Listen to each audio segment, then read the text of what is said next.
Good evening. Can I have everyone's attention, please? Will you stand for the pledge of allegiance to the flag?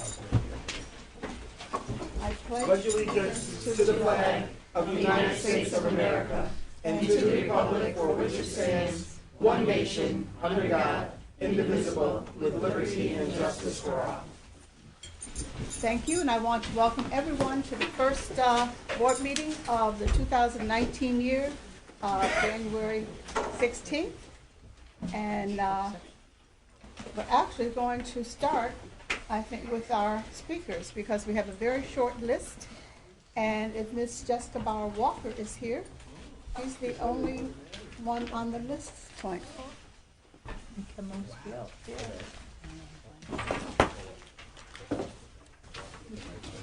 Walker. Good evening. This is a first, Good evening. being the only speaker on the speakers list. I've never witnessed this before. But I hope that 2019 is a year of new things. Good evening, Dr. Cash and Dr. Nevergold, board members, community members. My theme tonight here is Happy and Healthy 2019. So I'm wishing everybody here a happy and healthy 2019.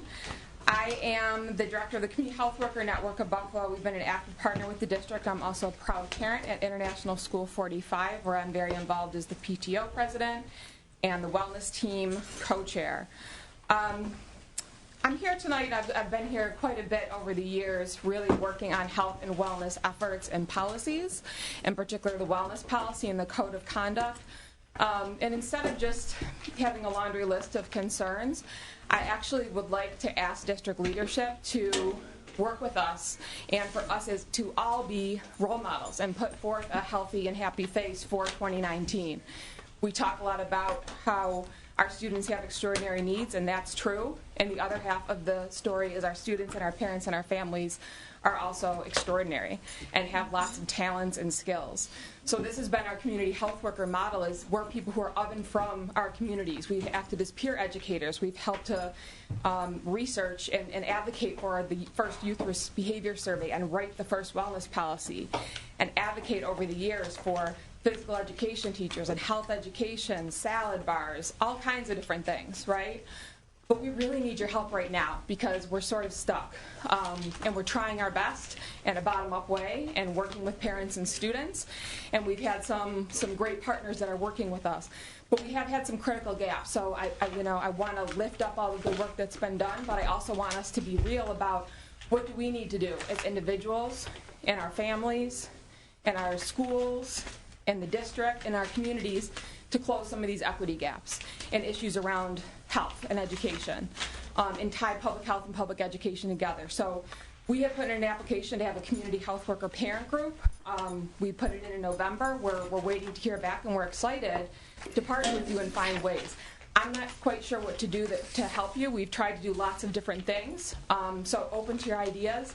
And I do want to lift up the work of certain staff members who really have been consistently coming into parent and student spaces, since we have not had a director of health-related services for the past year and a half. Ramona Reynolds, Sue Baldwin, Nicole Vicina, Bridget O'Brien-Wood, and quite a few others have continued to really work with us and make sure that we're continuing to at least hold the line, if not make progress. We do need to fill some gaps around making sure that there's recess in all schools, that there's an adequate food service facility so that we can really make sure our kids every day are getting healthy and fresh foods. And again, we're here to partner with you. We want to work with you.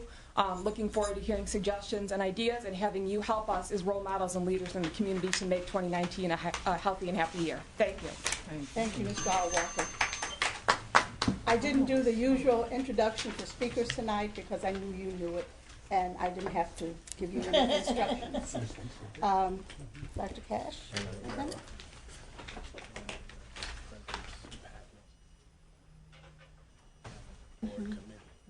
Okay. Before, I do want to introduce Dr. Rivera, who's the president, chairperson of the CPAC committee. But I would like to, before you get started, Dr. Rivera, I would like to acknowledge that we have some students in the audience tonight, and I'd like them to stand, recognize who you are. All of you who are here tonight, tell us what school you're from. always like to see students here in the board meeting so that you get firsthand information about what's happening on this board. So, starting with the young lady in the red, what school are you from? My name is Jamali Barabet, and I attend Leonardo da Vinci High School. All right, great.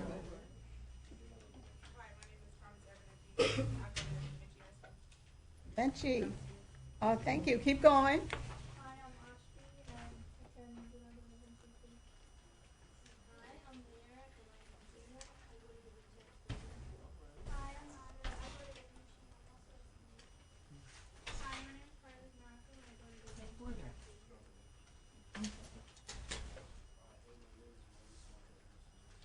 Da Vinci as well? Yes. Oh, Emerson.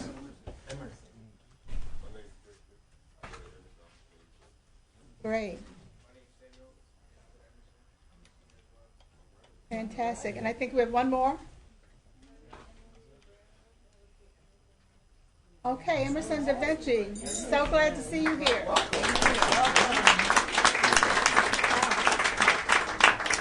All right, are any of the teachers of these students here tonight accompanying?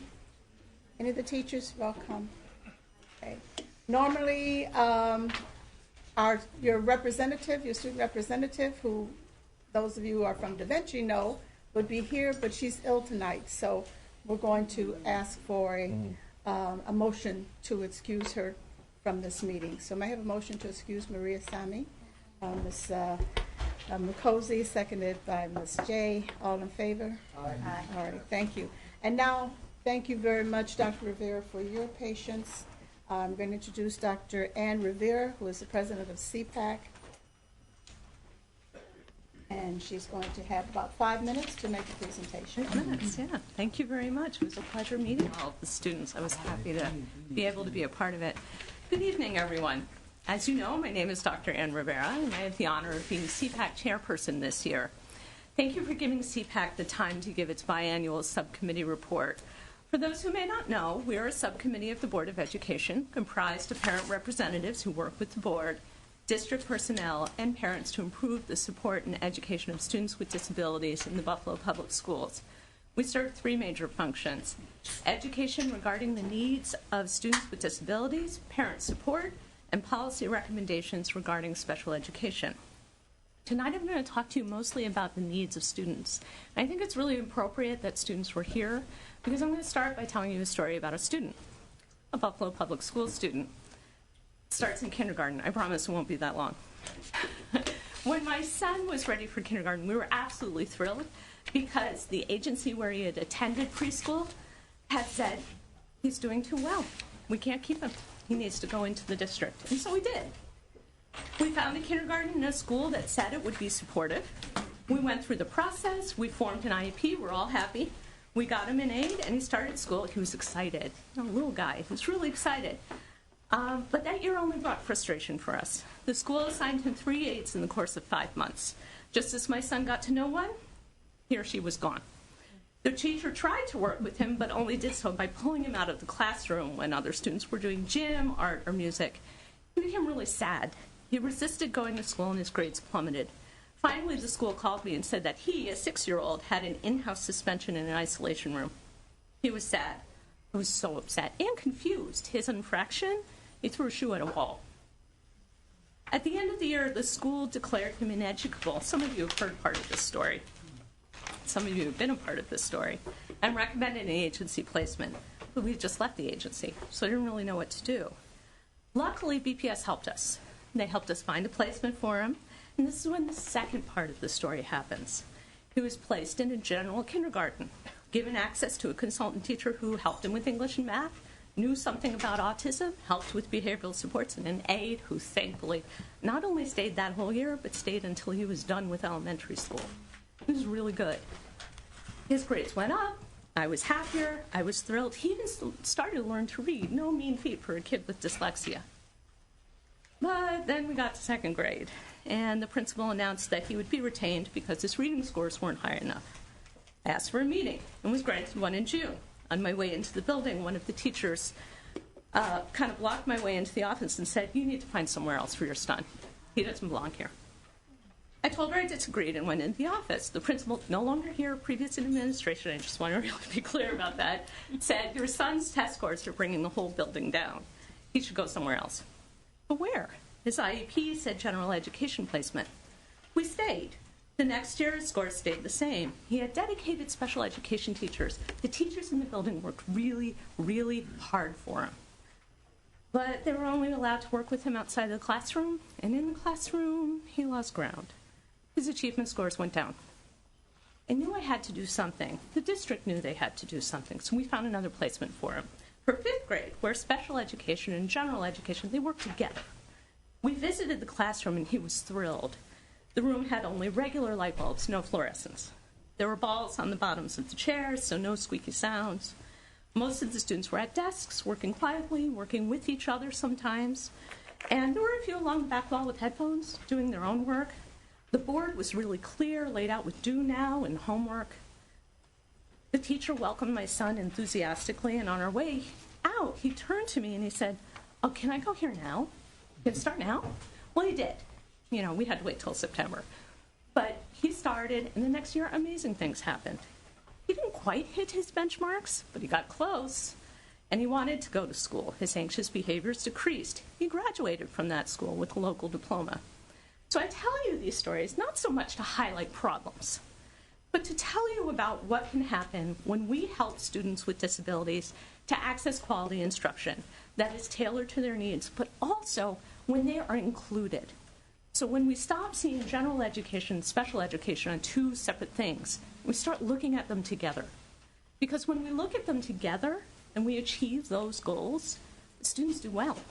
My son's a good example of what happens and what can happen when things go well. He's also an example of what happens when things go poorly.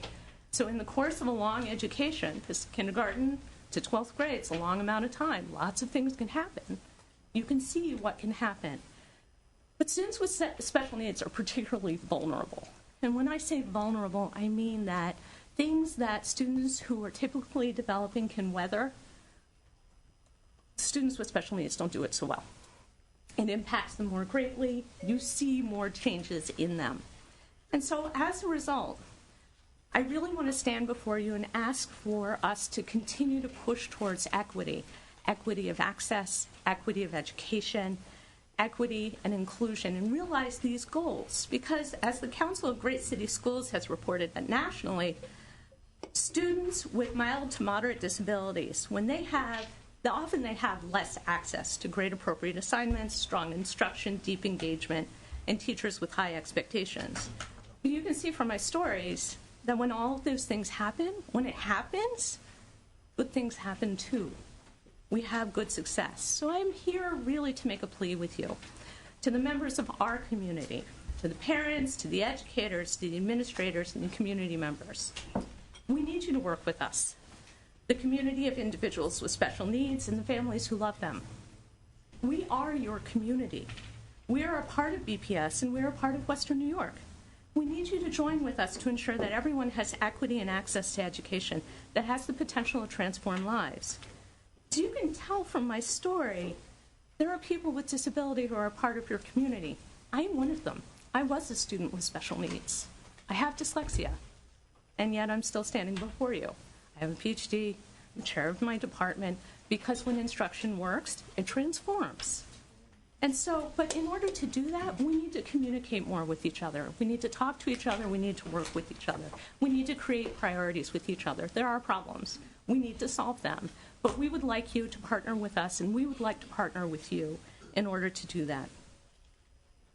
All too often, society sees general education, special education as separate. At best, students are referred to special education and are no longer seen as concerns for the building. At worst, students with special needs are characterized as taking up resources away from other students. CPAC wants to combat this impression. This district cannot succeed without our students. The answer is not to try to isolate us, but rather to truly include us.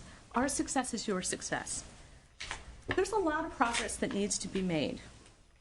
We're making it. The recent professional development sessions and initial implementation of restorative justice in the buildings is an important first step. CPAC supports this. We also want to ask all of you who are involved in this project to remember that restorative justice includes students with disabilities. We need to be a part of that.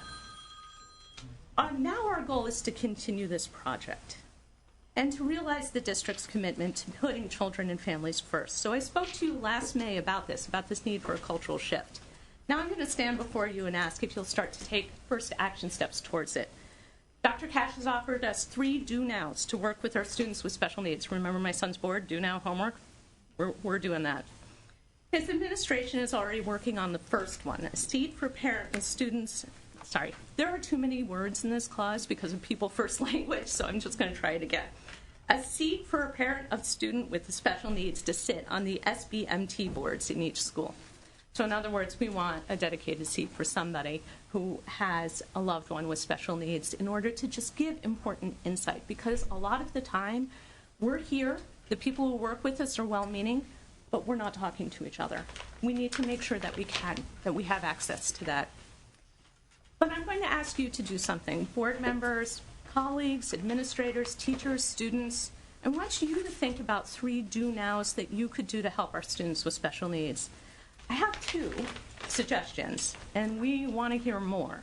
The first one is if you're a parent of a student with special needs, or you know somebody who's a parent of a student with special needs, please encourage them, help them, or yourself, join your building SBMT, and please join CPAC. We need you. We would like you to be there. If you are a board member, can you reach out to us? Please join our meetings. Ask us what we need. Call me. I will tell you what the membership is saying. We will help you achieve your goals, because your goals are the success for every student. We're here to help you with that. We will work with you. If you're an administrator, we want you to keep working with us, please. Reach out to CPAC, to the parents in your building. Join our meetings. Ask us what we need. We will tell you. If you are a teacher, please keep working with us as you are already doing.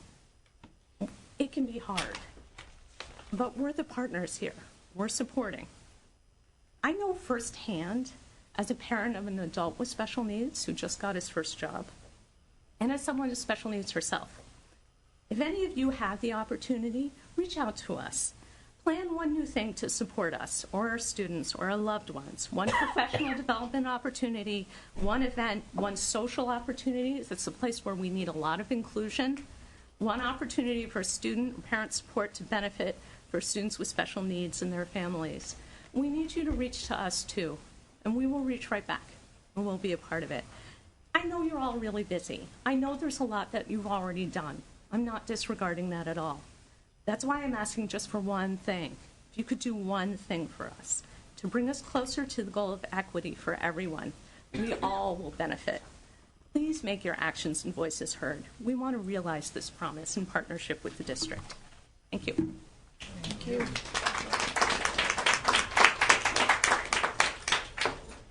Any comments?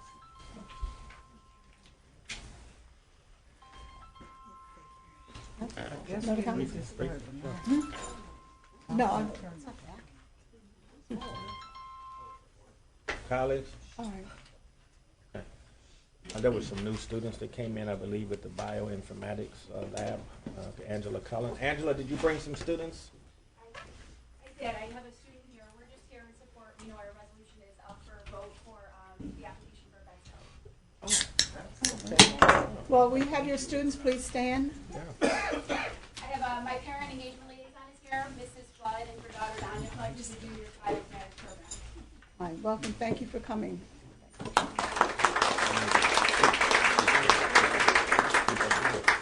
I'm sorry? I do have comments. Could you please speak? Oh, all right. Well, it's open So, to colleagues, briefly, Jessica Bauer Walker, certainly here. We agree that those are some gaps, and I appreciate you indicating that we are working together to address those issues. The health and wellness initiatives being undertaken in the district are extremely important, and thank you for keeping us guided and our attention squarely on them. Dr. Ann Rivera, we met last week and had a really great, robust discussion, and certainly we support 100% as a board the issue of equity. It's a priority goal and body of work for us, along with student achievement. The two go together. So thank you for that. And those do now, certainly a seat on the SMBT board is a do now. I believe Dr. Rosser has already begun to undertake and make that happen, and we will bring that forward. I don't know if the CPAC has bylaws that the district needs to We just the have to board. go into the district plan, which we're going to bring forward. in Okay, March. good. All right, so there you go. And restorative justice, colleagues, is training that even we are undergoing system-wide, along with CLRT, trauma-informed care. There are many opportunities to take advantage of restorative justice that I'd like to see us take advantage of more. Opportunities recently that we wanted, it would have been really good if that had taken place. And then, of course, TAG D training tells us all the time that what Dr. Rivera was pointing out is something that we need to address in our system. So, again, thank you for your passionate comments, and I know we are strong partners together in this work. Thank you. Is Dr. Rivera still here? Oh, there you are. I know that the CPAC membership has, because as you mentioned, CPAC is a committee of the board, and the membership is comprised of 2 individuals appointed by each board member. Yes. And I think that lately, some board members have not appointed their members. We have a lot of vacancies, and we have a lot of vacancies for a variety of reasons. One is because the CPAC membership, the really consistent members, are like me, with students who are either close to graduating, or this is my last year. My son graduated, and so I will still be affiliated with CPAC, but I certainly can't hold an officer position anymore. So at June, I will step down. But what we really need is we need parents and younger students to be members and representatives. And we've had, because of the long history with CPAC, we've lost some lines of communication that CPAC would like to reach out to the board and make that happen again, which means we would like board members, however way you want to do it. You want to rotate it, you want to dedicate a representative, but we need to have people there in order to discuss these things. And really, because a lot of times what we're talking about are problems that just need to be addressed as it happens. I mean, this is a part of education, and brainstorm new ways to address situations, and we need input from the board in order to come up with things that work well. So if you could help us, if we have representatives who want to be a part of CPAC, and if you could respond, if we address the email as CPAC representatives, so you know it has to do with us and it comes from us, and maybe if you could appoint representatives sooner rather than later if they reach out to you, we would really appreciate it. It would help us a lot. Well, we will revisit that issue as soon as possible. And also, I know that CPAC has changed their meetings such that to make it more convenient. And so there's some evening meetings as well as some during the day, because they always used to be at 9 o'clock, I believe, but now you rotate your times. Yes. And it can be more flexible. You said it very well. A lot of our parents are working parents. I myself am working. Daytime meetings don't always work so well for me. So we alternate them. And if you can only come to an evening meeting, that's great. We meet at Parent Network every other Tuesday. We meet monthly, so it's like every other month. And we can send you the schedule and distribute it. Okay. Thank you so much, Dr. Thank you. Okay. Thank you. All right. May I have a motion, please, to accept the minutes of the December 19th board meeting? So moved. Moved by Mr. Petrucci, seconded by Dr. Harris-Tig. All in favor? Approved. Where are you? I had some items under superintendent update, but it's okay. No. I apologize. Do Let's it go another back to superintendent's update. They're not on my agenda. That's why I have a blank. Oh, okay. Well, it's been reasonably recent. All right, colleagues, two important items, brief but important. First, yesterday at 2 p.m., Governor Cuomo released his 2019-2020 budget proposal. We're gathering and reviewing available information to determine the impact of his budget proposal on the district's 2019-2020 budget. We are going to provide you with an update at the January 23rd, Finance and Ops Committee, what we have been able to sort through by then, and we'll have a better understanding. It's an interesting first proposal, considering the strong verbalized effort on equity, and we'll have to see how that plays out. But we are going to be strong advocates at the Albany and at the State House for getting the budget needs that a district with a high need population requests and needs. So join us, please, board and community, in making sure that we get the resources we need to continue our excellent work here in Buffalo for our children. Item number 2, colleagues, you should have been already notified, but we have a very, very special and significant press conference that we're calling for tomorrow at 12 noon at the BAFPA Black Box Theater at the Buffalo Academy for Visual and Performing Arts. It will be related to the final ESSA accountability determinations, which will be the determinations for the next 3 years for our schools. And it is a significant announcement that we will be making.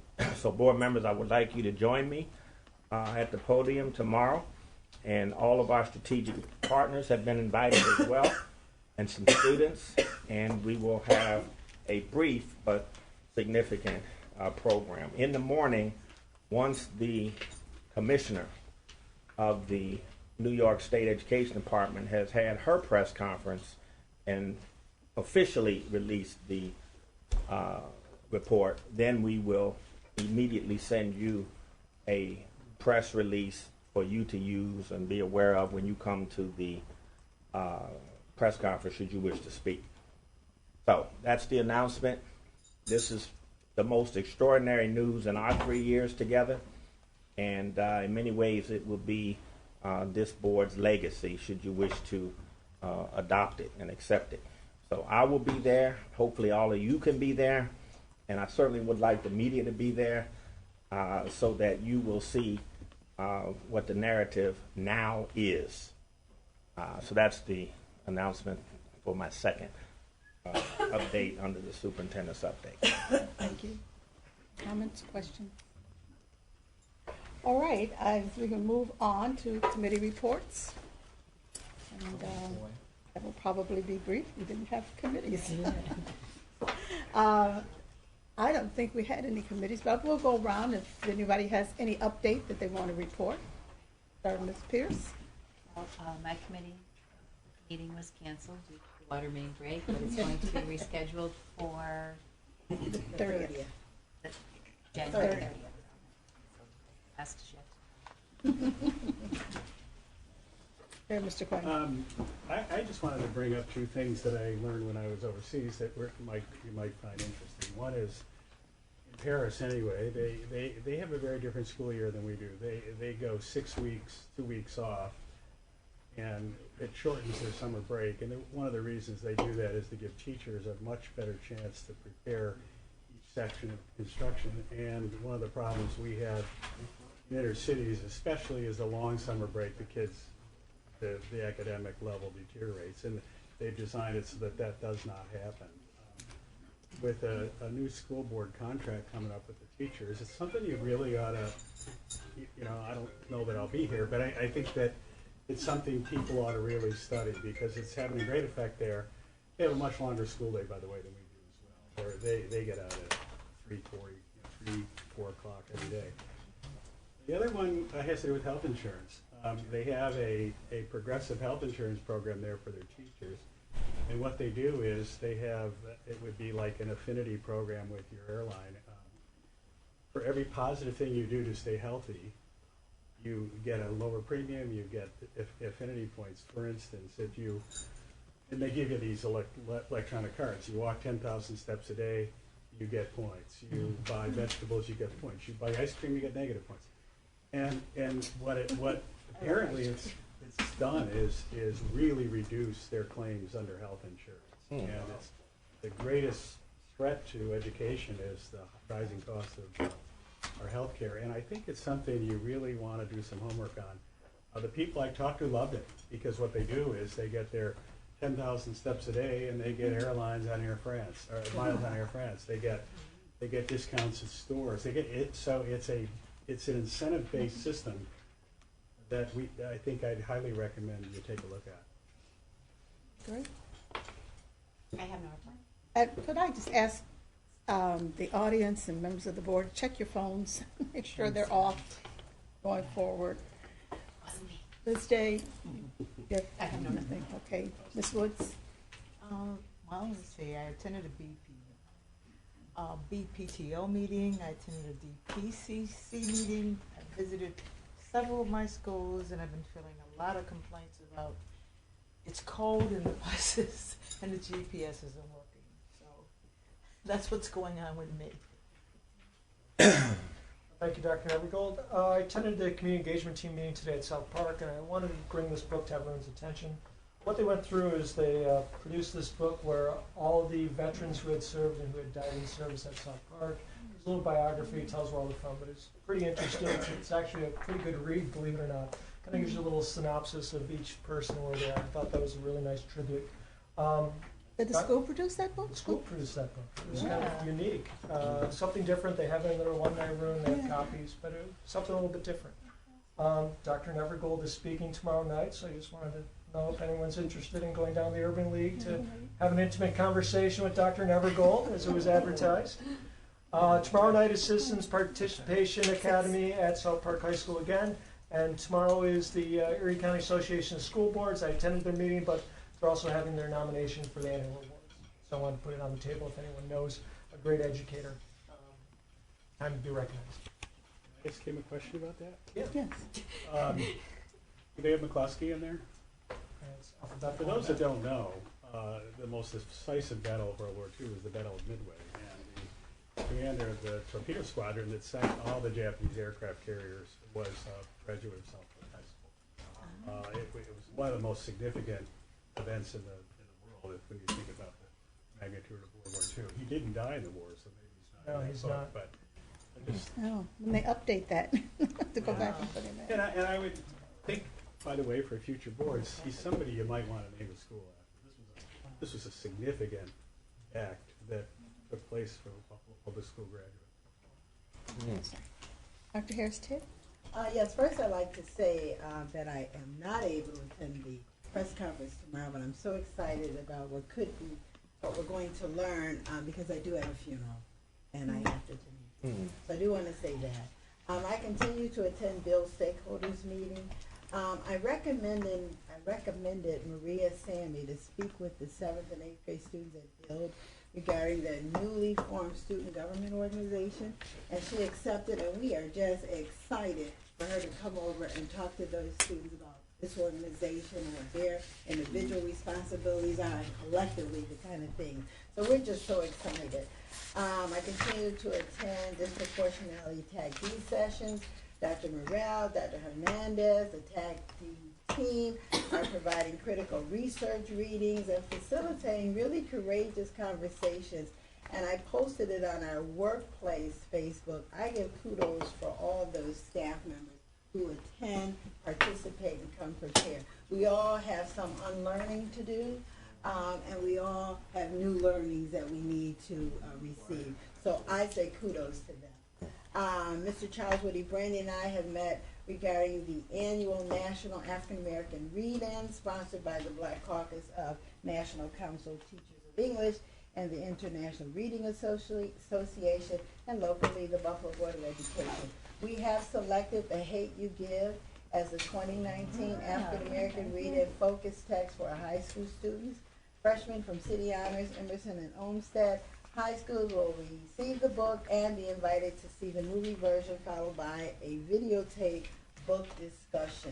We would encourage elementary schools to please participate to the National African American Read-In. The National Council of Teachers of English provides a numerous amount of book titles for them to use, and all they have to go to is ncte.org.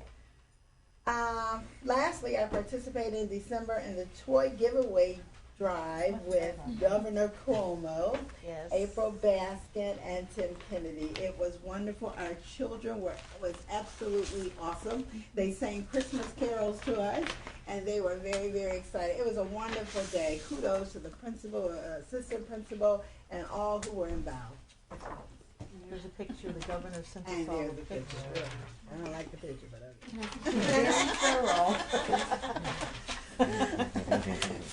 Ms. Dalton Cotman. Thank you, President Nevergold. I continue to sit on a committee at Burgard that deals with the issues that are going on in their school. That committee, at that committee, we have, let's see, we have Alpha State and we have Empire State Development at that, and that's a monthly meeting that we attend.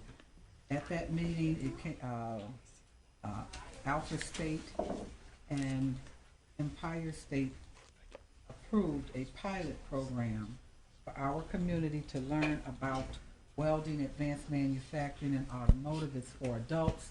It should be starting towards the end of January. I encourage our community to take advantage of this opportunity to see exactly what's involved in these careers, and rather than signing up and finding out later that you're not interested in it.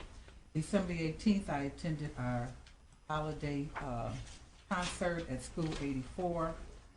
Former board member Ruth Kapsiak was in the audience along with her husband. Her daughter, as we all know, is the principal there and is doing a phenomenal job with those children in that building. That building is full of love. You can just feel it. It radiates when you go in there. December the 19th, Say Yes had their community meeting. I attended that.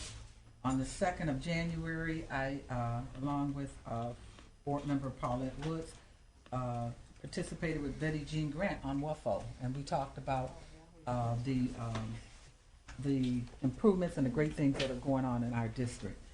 January the 4th, I represented the board at the Hamlin Park Taxpayers Association. The 7th, I met with a pending parent group, Most Valuable Players, Neil Dobbins, and talked to him about some of the ideas that they'd like to try to move forward in building their parent engagement piece. This organization, MVP, is concerned with parent engagement.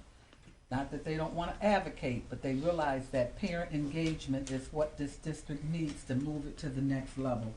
And they are waiting to be approved so that they can start working inside of our schools.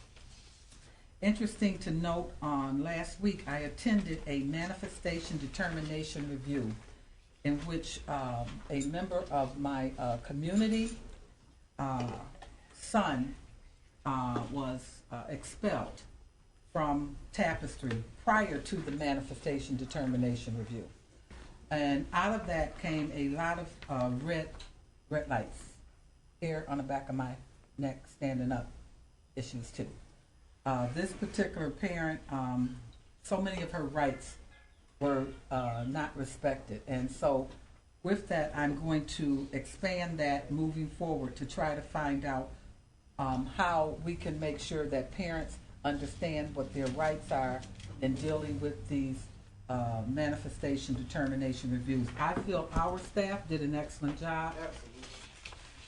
However, okay, the deck was stacked from the moment with the amount of people that came here to basically get this child expelled. And in a nutshell, this child had had so many traumatic events happen within a 30-day period, from his father getting sentenced to additional time, from his grandmother dying, from his uncle, who was his support system, being brutally murdered, and for his paternal great-grandfather dying, all within a 30-day period. And the lack of empathy in that situation really astonished me. So we are going to be talking about that. I also went as far as to reach out to the regent in regards to this, because this is one that I want her to take a look at as well. We have to understand that our children with emotional issues cannot be treated the same way as children who do not have emotional issues. And so we're going to work with that. I'm not through with that, okay? I'm letting you know. Met for the first time at MST with Kevin Everly, and to see some of the things that he's doing a phenomenal job there. There's a lot of love. Those children love him in that building. He's excited about what he's going to do there. I am positive that he is the right person to be in that building, and I'm sure that we're going to get some great things out of that building, provided we give them the resources that they need, and I will be working with that for sure. January the 12th, I attended the open mic in honor of Dr. Martin Luther King at McKinley, Dr. Fatima Morrell and my Brother's Keepers, and produced that, and our young people were very spectacular. And as a treat, I brought in my nephew, Qadir Latif, who brought the house down. Okay, brought the house down. Those kids were pumped up. And he did give them some words of wisdom. And one of them is, haters don't clap. But if you clap, you'll feel better about yourself. Okay, so we had a good time. So I want to thank you guys for letting me share that with you. Know that this work is continuing. This year, my goals for 2019 are to continue working with our pilot program to help our community outside of our school be lifted up, to continue to work individually with my schools. I feel I have excellent rapport with my principals, and I want to make sure that equity is at the top of the plate this year. That's all I'm going to be waving a flag about, is equity, equity, equity, in all respects, including the special ed piece, as well as the hygiene of the building. We want to have everything covered when we start dealing with that. Thank you, Madam President. Maybe on that, we should give you a slide. I would just say, to remind board members that Lobby Day, state lobbying, the state budget now being out, is in February 27th, 28th, I think, in Albany. But the Big Five is making arrangements now. So if you want to go, you need to have your reservations in for your hotel. They're holding rooms. Yes? Can we confirm those dates? Because I think you had told us that it was the 26th and the 27th. Well, then that's what it is. Because whatever, that was off the top of my head, so I may have given you the wrong dates, but we'll confirm those for sure. Can you just confirm that? Yeah. It makes a difference. Okay. Yeah, absolutely. Lobby days are the 25th and the 26th, Monday, February 25th, and Tuesday, February 26th. 25th and 26th. Thank you. And we should be there. Yes. Because we have a new majority leader. Yes, would you please? Okay. And excuse me, Madam President, on that note, we have a new majority leader, Honorable Crystal People-Stokes, that's being sworn in Buffalo today, but it would be nice to see her on her turf representing Buffalo. So it really would be a great opportunity to enjoy that. And also, there's some transition going on in the leadership of the Conference of Big Five Schools. Georgia Ashuda has resigned starting February 4th. She will be working with the new Senate chairperson of the Education Committee, Senator, I think her name is Shelley Mayer. And so Georgia will not be going away from education, but she will no longer be working with the Big Five, and Jennifer Pyle has been appointed to that position, searching for someone to fill her position.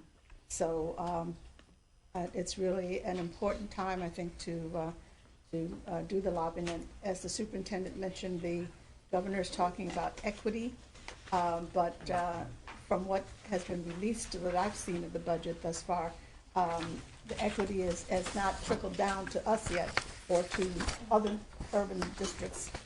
So we need to, have our voices heard, and going to Albany is a good way to have that done as well. Just on the movie The Hate U Give, my husband took my granddaughter to see it. She's in 7th grade. She loved it. She came home and she immediately found the movie on the internet and has watched it several times since then. I didn't know. So, That's yeah. good. So at any rate, it's an excellent movie and a wonderful choice. Okay. that concludes what I have to say. So if I have a motion now to, I'm sorry, Ms. McCosey, you were out of the room when we went around. Is there something you wanted to say? No, I apologize. I just wanted to follow up with her. I think I'm looking forward to, I won't be able to attend the press conference tomorrow, but that was kind of my question, was what's up with the ESA plan and what are we doing? So I'm excited to figure out what's going on with that. I did attend a parent meeting with the School 19s and Native American parent group, who is, they're in a good place, and they're looking for ways to recruit other Native families that might want to attend that school. There's space, and I'm going to be looking to figure out how to do that. They want to upgrade the membership, and I don't know if you need to be a part of the school or what, but they're going to be reaching out to the district around that. And I mean, I've just been in conversations with many people, and Regent Catherine Collins and I will be working with special education on that topic, and she's, you know, I was at the board at the BPTO meeting, so I think the ESA plan and whatever we don't get to her, she's going to be contacting me to kind of make sure that we stay in communication, and anything that we need from her we can get. But other than that, there's a lot of positivity out there. The fact that, you know, the CHW network wants to create a parent group is amazing. I'm a community health worker. Many grassroots folks from organizations that are part of the district are all, right down to students. Many students in our schools, in our high schools, are community health workers. They're trainers at this point, and they've been training adults on just getting to know themselves and how to communicate with others, and working to learn facilitation. So the skills that the community brings on a level that's not, you know, books and computers all the time is intense, and we need to tap into that. All right, Mike. Is there any news from the athletic committee? Anything? So there is another, right now, so right now, I just want to make sure I'm not speaking out of turn or whatever. But we met, the district side of the committee met to make sure that we were on point with the concerns that the BTF had for the MOU. And I think we're all in a good place, and considering it looks like it's going to pass, which means that we will finally get the coaches that we need, the way that we need to have them, experienced, but also, you know, you don't want a coach who's super experienced, but their only drive is to win at all costs and push students to a point that they're not supposed to be pushed.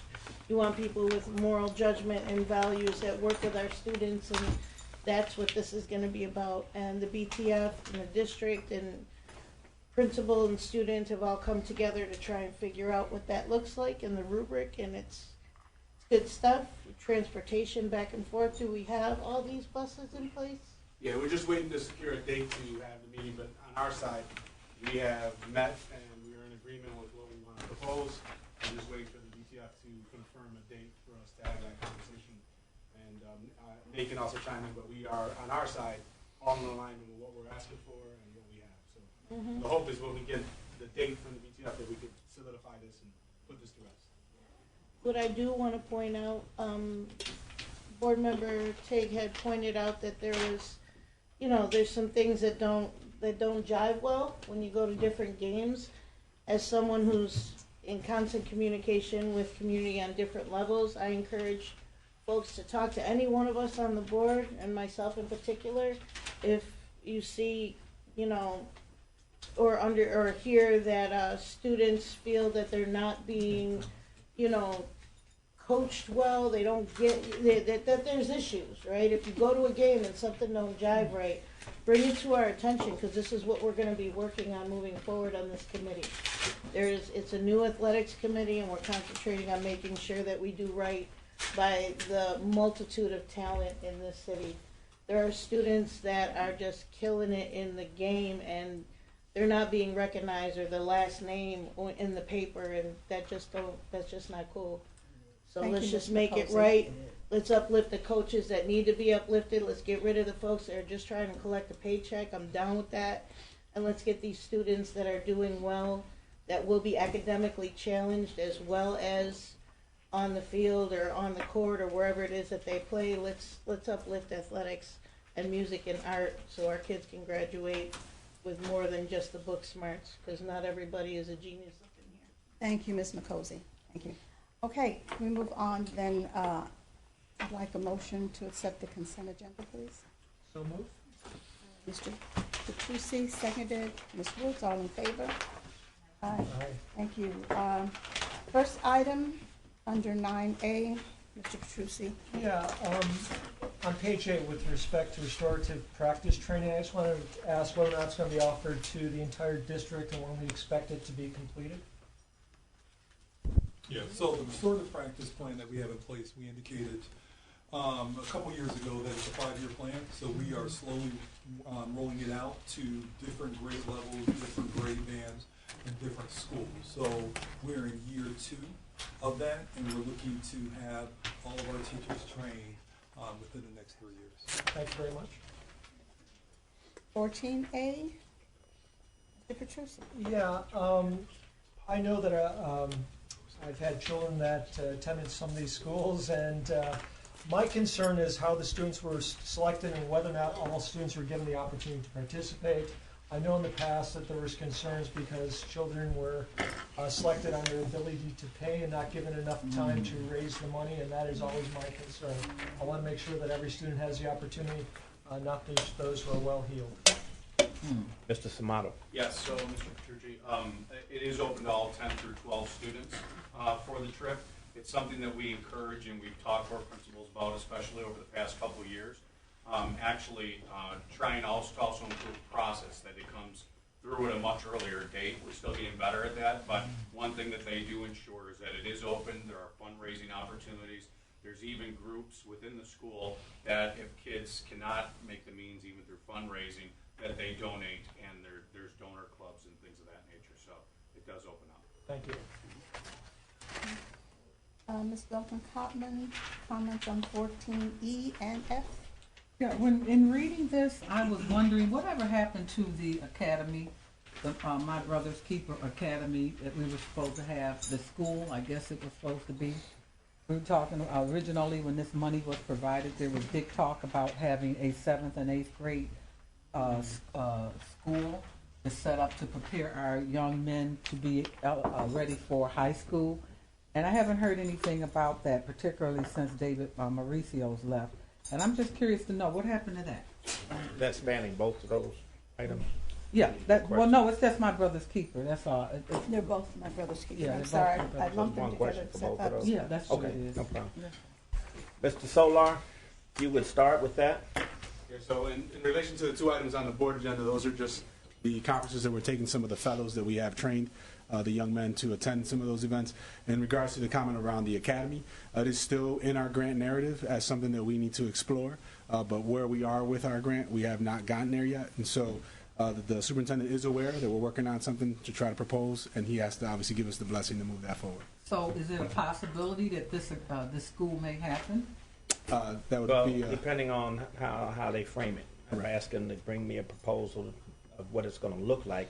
If it's a building, not likely. If it's a school within a school, or if it's a program that is a continuously running program, then we're likely to be able to do that. Okay, because my concern is that our 7th and 8th grade young men really need to be prepared to go into high school if they're going to be a success.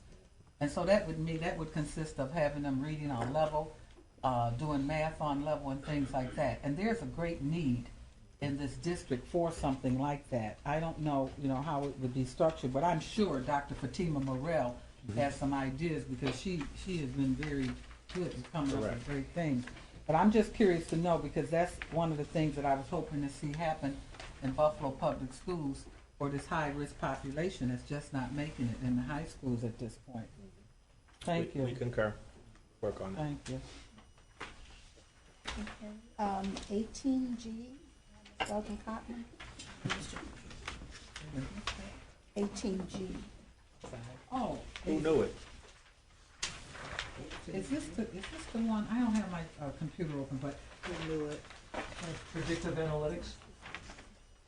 No, that's First, not. the early warning and No, I'm intervention sorry, software. I meant 19G is what I had a question on, not 18G. Okay. Emmy. Okay, so Mr. Petrucci, do you have a question on 18G? Yeah, just whether or not the program's customizable, if you can put in different parameters that you're looking for. Good evening. Dr. Morris?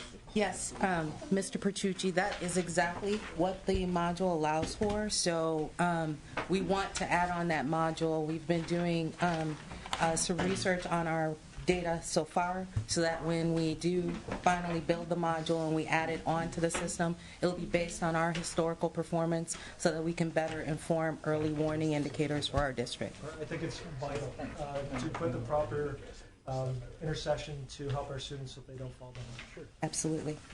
Thank you. All right, Ms. Belton Cotman, 19G.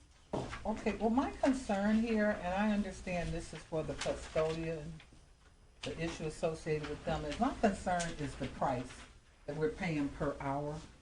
It says $900 per hour. And this isn't the first time that we've used a firm from New York City and we paid a lot of money. And we didn't get anything out of the last firm that we used from, I think we spent $270,000 and we didn't get anything. So my concern is that is it possible that this is going to carry on and we're going to have that same scenario where we're ended up paying hundreds and hundreds of thousands of dollars and not getting no results? Have we considered using local attorneys who are billing us at a rate of about $250 an hour? And I understand why they were selected, because I remember when you brought them forward, you said that they had had plenty of experience in doing this or whatever. Same thing we was told from the last person that came from New York City. Same thing, okay. So in my concern at $900 an hour is it possible that there's somebody here who can work this for less money per hour, particularly since this issue is probably going to continue to go on? Or will we end up with $270,000 again and nothing to show for it? Well, I do want to just address, I know that you understand the issue, but since we're in a public meeting, I do want to go and why they were selected. And, obviously we have a very old engineering system here. Our system dates back to the 1800s. The other like system was in New York City. They went through a very similar issue that we did and had to restructure their system and develop a new system. And so they've been through something similar already. And so they were brought in for that reason, because they've had that experience. They are very costly. We certainly understand that. And as a result of that, they did a bulk of work at the beginning, helping us get set up for this. And you'll notice I can provide you the billings for this on a historical basis over the last 6-7 months that we've used them. They've been pared down because what we've been doing right now, Mr. Pritchard and myself, have been handling most of the work on the ground and been utilizing more on a consultant basis. So they're not coming here at the table every time we meet with the engineers. We'll engage with a phone call with them so that we can keep those costs pared down. So we certainly are cognizant of that. But what I am concerned about is making sure we get the best possible advice. As you know, I know that the board heard in an executive session. I can't go into detail about that. But the complexity of trying to unwind this and the pitfalls that we're going to see along the way, it's important that we have the expertise of individuals that have already been through this process. Mr. Quinn? Yeah, Proskauer Rose is the premier labor relations firm in the country. David Stern was once a partner, Gary Bettman was once a partner. They're the top of the line. I actually would commend Nate. I'm shocked that their bill's only $3,500. No, it's not. Well, I'm looking at dollars. Well, if you look at the past two, I'm talking about even one invoice. So we're well in the $100,000. We spent with them at the National Hockey League tens of millions of dollars. They're very expensive. Not this firm. invoice, but probably in time. But my point is, it appears to me to be, because I knew they'd be very expensive, and this is an extremely complex thing that has implications nationally, quite frankly. I want to commend Nate. I'm shocked the bill's so low. Well, not low, okay, that's Well, just this I'm particular saying deal. giving Proskauer and Okay. Rose and the Yeah. complexity For of the 3 hours. situation. Okay, so Yeah, that's but I'm good. telling you, Well, I'm I've been glad on the you other agree end of with it, them, and I appreciate you know. that, and I'm glad that you're utilizing them, and you're making sure that you're not maximizing them. I appreciate that you're aware of the fact that they are very costly. However, I'm also aware that same conversation, Mr. Quinn, when we talked about the other attorney, that we heard the same sounds. Well. And it ended up costing us quite a bit of money, and we didn't have anything to show for it. But I just want to make sure that we've learned from previous mistakes. which one are you talking about? The BTF and.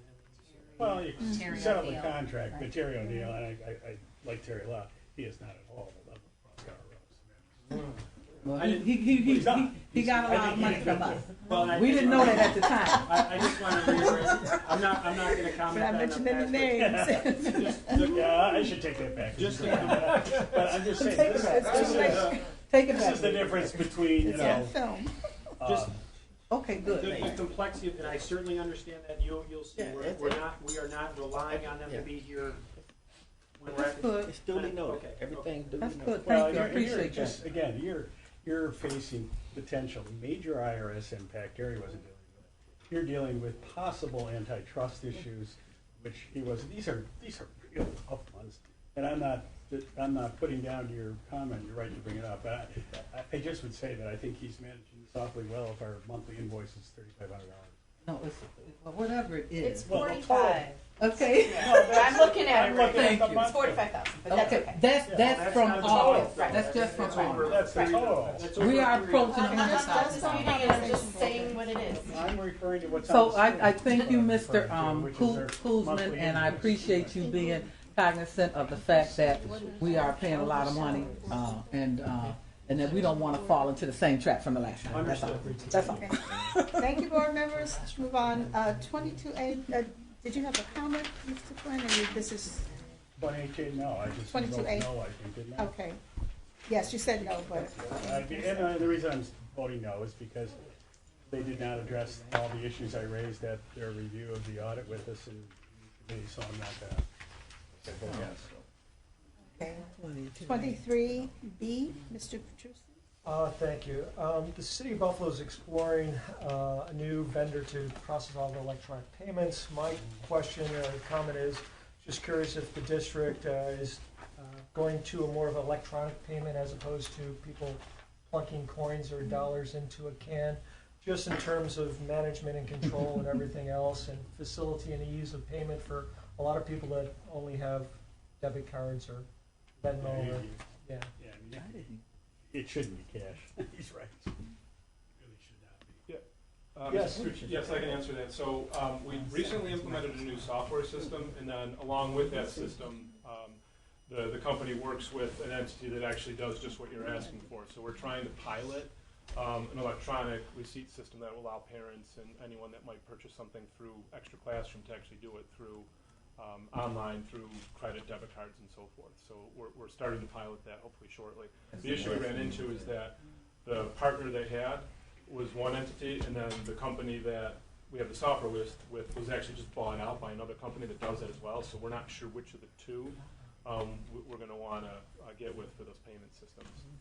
I've seen a lot where the cities and the school district have combined and used the same system. And we had one menu that allowed you to pay for a kid participating in a PL program and their taxes and their boat slip, whatever it may be. It was very convenient. Okay. 24A, Mr. Quinn.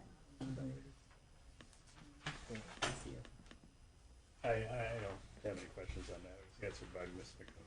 Oh, okay. All right, then. May we have a roll call vote? Just a question, are the board member resolutions part of the consent agenda? We usually handle those separately.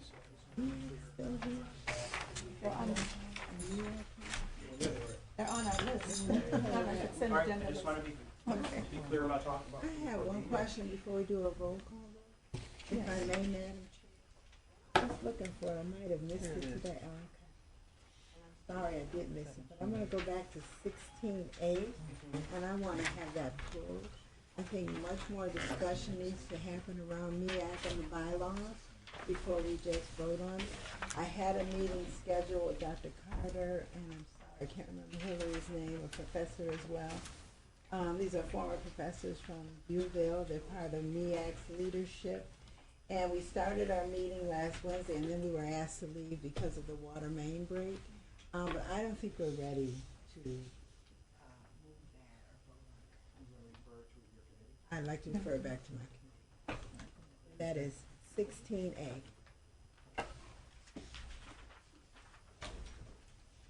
We have to vote on that? Well, it's the thing, you do it on consent, I don't know if you need a roll call vote, is any board member opposed to having that vote? What is this? 16A, MEAC bylaws, Student achievement? student achievement. Want that to be on the agenda for the next meeting or the February meeting? I'd like it on the work session meeting, and then we'll go from there when it's ready to be presented to the board. You're doing a makeup on the 30th, so it would likely be the one in February, yes, sir. All right, so it would be minus 16? Yep, minus 16A, And roll call roll vote? call vote.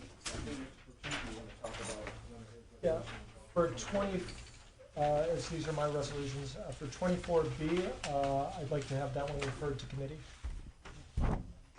That's a resolution for Buffalo Public Schools to implement a uniform recycling policy. Just for discussion, I don't think it's ready for a vote right now. Well, why is this on the consent agenda the way it is? If this was going to be pulled out for a discussion. Because it was sent in by Mr. Petrucci a while ago, but now we decided to have it sent to the Finance and Ops Committee for February 6th. Finance and Ops or student support? I have. Well, since it's recycling and it falls into operation. Well, the answer is because we met just today about it. Mr. Petrucci wanted to make sure that it was something that the administration could reasonably do, or whether they had any concerns about implementing it. Certainly we agree with the spirit of both of these resolutions, but there are some challenges around some of it unless we talk about it a little more and define it and so forth. So he graciously agreed to do that, and now that just happened, so that's why we're bringing it to you. But I think Mrs. Cotton's question was which committee, correct? So that's why I was responding to Finance and Ops. I thought that was the question. I was just wondering. All right, so could you clarify then, we are removing 16A, sending back to committee, to Dr. Harris Stiggs committee, and removing 24B, and sending that to Finance and Ops committee, correct? We have a roll call vote. Yes, Madam President. Mrs. Belton Codman, how do you vote on the consent agenda? No exception. Dr. Harris-Stigg? No exception. Ms. J? No exceptions. Ms. McCosy? No exception. Mr. Petrucci? Recuse myself from 19E, wife and daughter work there, no exceptions. Ms. Pierce? I vote no on 19G and 22A.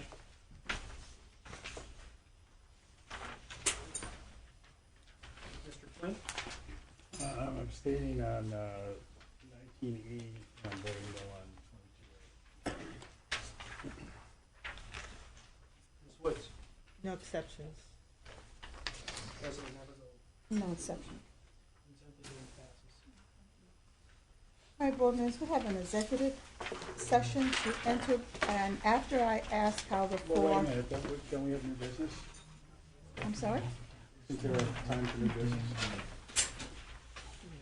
Normally, that's on the agenda, but no one has submitted anything for new business. No one has submitted anything for new business. Well, you don't have to, but I did, actually. I sent an email about the utility use, and I wanted to talk about it. I'll do it after if you want, but I think it needs to be addressed. I We saw sent a email response. Yeah, I saw the response, and the response, I mean, just so everybody knows, I mean, the request was made October 18th. So we got a response a week ago saying they did not have electronic records, they had paper records. I see that, that they talk about a company called Fluent Energy and so forth. I don't know if Joe's here, is he? My understanding was, and it may be- Barry just left. Very nice. Who? Barry Kirker. I don't think he'll Oh, know. he may not know what I'm gonna ask, which is that. And Paul.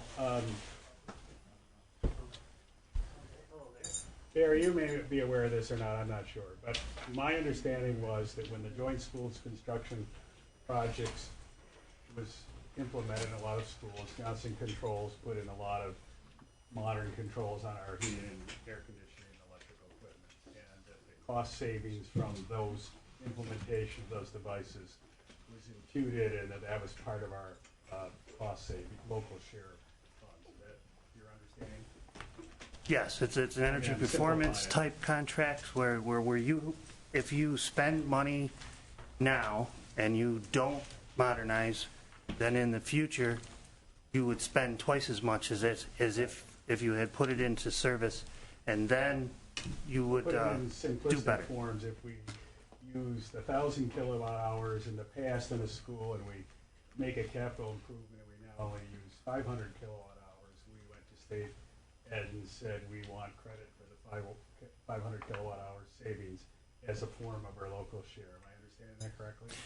There is a formula like that, but it's not very simple. Okay, I'm sure it's not. Because many times when we modernize, we use more energy because we have put all air conditioning systems in and a lot of things that weren't there before. But if we didn't use the site-based management systems, these facility management systems to do this and set it up like we did with JCI, then we would actually spend a lot more. So the idea of a human thermostat. I'm not attacking that, actually. No, but that's how the savings is calculated. Right. It's all virtual. So you would have, so the increasing cost of energy, you still spend more, but you would have spent a lot more. Correct. Okay, and my question was, I sent an email in October asking for this data. I got kind of a half response and then nothing. And I the data didn't send it exists. to you, and then it finally, there was an email this week that says, well, we have it, but it's in hard copy and the people have to come down. And it made me think, well, wait a minute, is that how we're monitoring our utility usage? Now, I understand Jeff's email today and maybe Paul didn't have the right department, but why in the world did it take 4 months for a simple request like that and have it wind all over the place? And then I have to call Kreiner and complain about it and get an answer. What is it about this that's so? I'm not sure what happened in the past with that information, I'm not putting it on you. but this I see Paul particular getting it. answer, Why did it take so long? it was brought here tonight, and when you voted for executive session, we didn't know that you were going to bring this up. We thought it was over with, but we have the information and it can be supplied to you. No, I know. But my first question is, why in the world did it take 4 months? And why did the response of people say, we've got a hard copy here, you can come down and look at it? Why? I mean, it's not directed at you. I didn't send No, it. this is I didn't Paul send the has email the to hard you. copy. Why? Yeah. I mean, one thing, we changed energy management companies in the past few months. Two, even the clerk in our office changed. When did you change them? I think within the past 6 months or so, we changed it.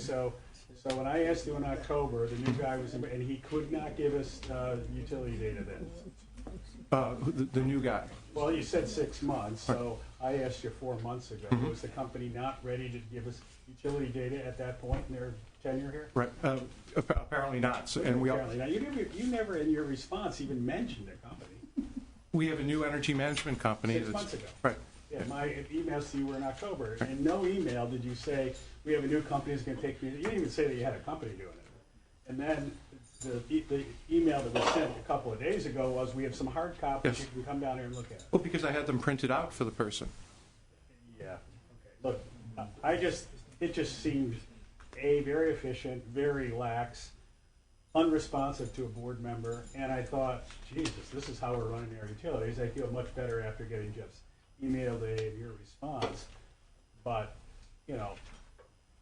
if it's part of our local share calculation, and I doubt the state will ever get to it, but they in theory could come here and say, you did this, you volunteered this local share based on this, where are your records, and if you responded to them the way that you responded to me, I don't think they'd be real happy.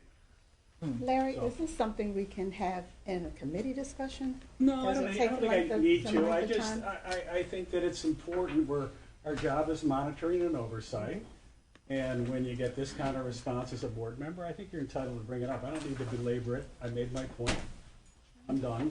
But on that point, can I say something on that point? I'm curious to know, you put in the solar and wind? Solar. Solar we did? Correct. How is that impacting us?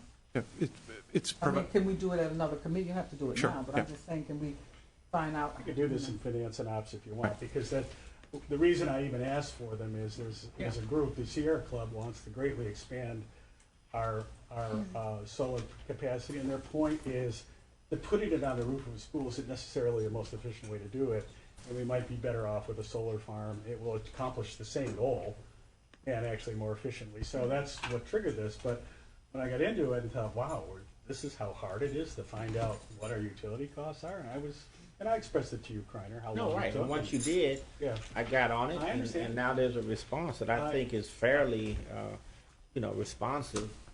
Well, But now, it's- but I didn't know you were it. copied on the first email. I didn't know about it October. I didn't know about October. But at this point, I think, again, you know more about this and a couple others than the rest of the board. So if we're all going to be I brought it up, able to be and I'm fiscally very happy responsible, for you to we put it need on to have your the committee information. meeting. I would love to put any kind of cost savings on our. Well, it has to do with basic management. Thank you, gentlemen. Okay. All right, so we are going to go into executive session. After I ask for the motion, though, I would like everyone to stand, please, so we can acknowledge the bereavements that we've had in the last couple of weeks.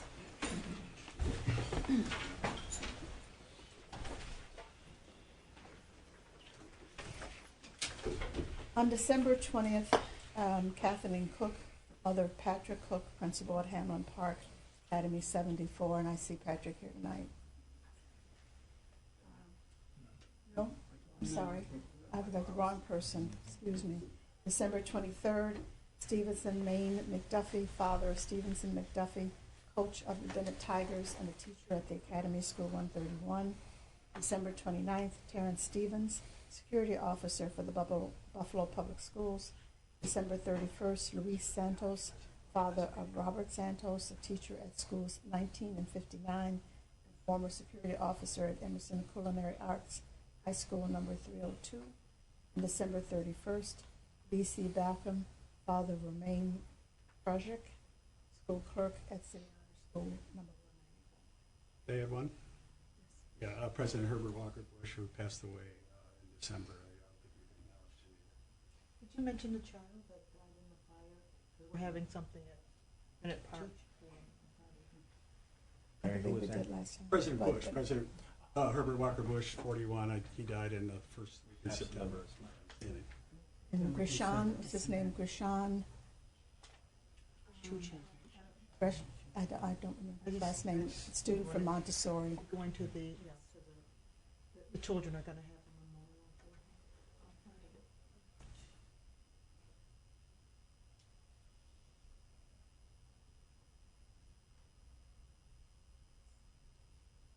Thank you.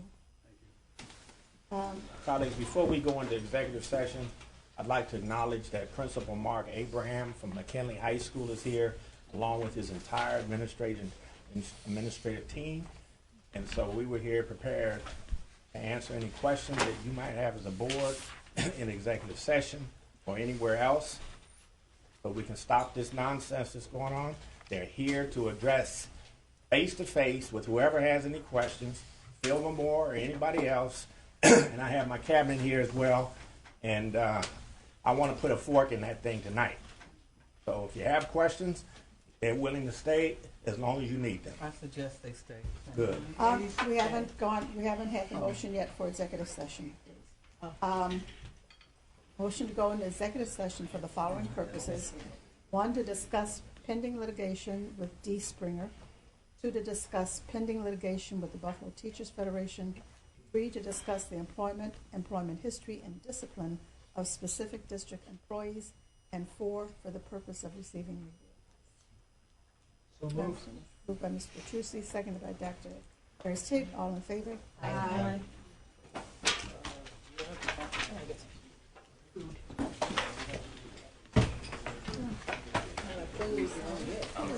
Back there, that was-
The board went into executive session to discuss pending litigation with D. Springer, to discuss pending litigation with the Buffalo Teachers Federation, to discuss the employment history and discipline of specific district employees, and for the purpose of receiving legal advice.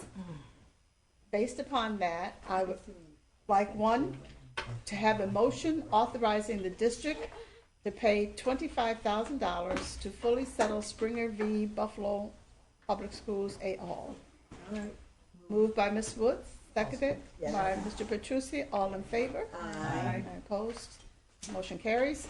2, I have a motion authorizing the district to appeal to the Appellate Division, 4th Department, the decision and order in case 815-436-2018 between the Buffalo Teachers Federation and the Board of Education of the Buffalo Public Schools.